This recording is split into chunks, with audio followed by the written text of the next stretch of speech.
I'm Allison from houseontheharpeth.com, and today I'm going to walk you through how to properly clean a paintbrush.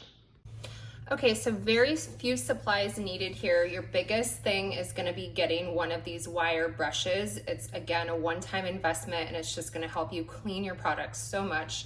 So I highly recommend it. This one, I don't know what the brand is. I think I got it at Ace Hardware. So you want those. You'll want a roll of paper towels. And what I like to do first is I get my paintbrush and I take a stack of paper towels and I just grab as much paint as possible from it, just like this, just to make it a little bit easier on ourselves. So while I'm doing this, I'm gonna talk you through how to clean this.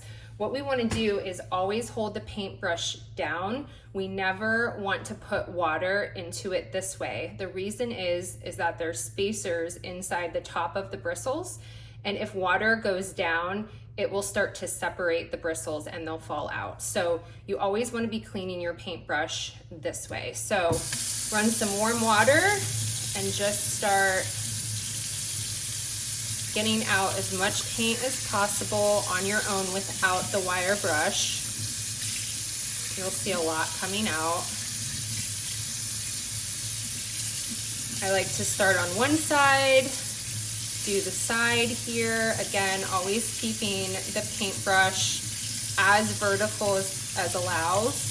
I guess it's more of a like 45-degree angle. So there's still some paint in here.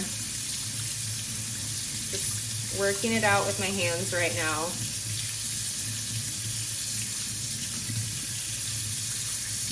And this way, if you get to it really quickly after you've wrapped, there will really be no need for chemicals, which is always my preference.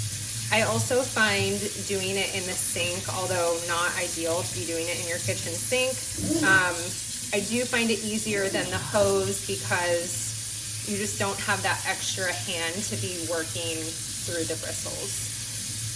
So this is looking pretty good. There's definitely still some paint in here, so I'm gonna get my wire brush and I'm just gonna start brushing the brush bristles. Say that a few times.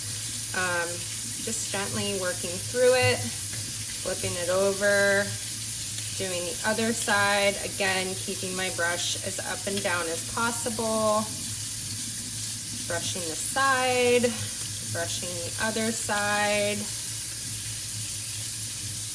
See, and you'll know when your paint is out because the water coming out of the brush will be clean and clear. This is looking really good.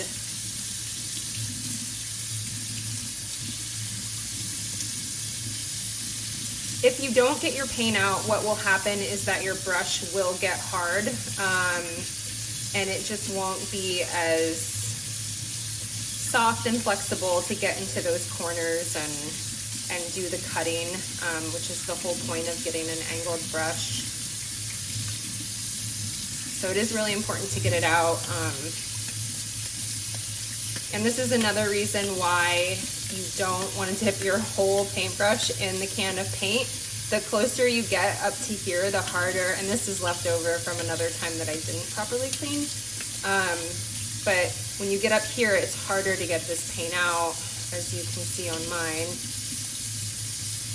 So that is why you always want to try to only dip your paintbrush about halfway in the paint when you're using one. So this is looking pretty good.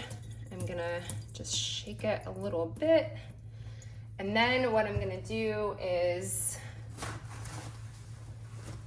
get some paper towels, or you can get a towel and just, again, getting a little excess water out. Drying off the handle. And if you have a cover, you want to, or I think it's called a jacket, you want to go ahead and put that on right away. What this is going to do is it's going to hold the shape of the brush. And you also want to dry it up and down. So I'm gonna hang mine downstairs in the garage and hang it up and down, but do not put it upside down because again, there's water and the water will travel up into the spacers and then your brush will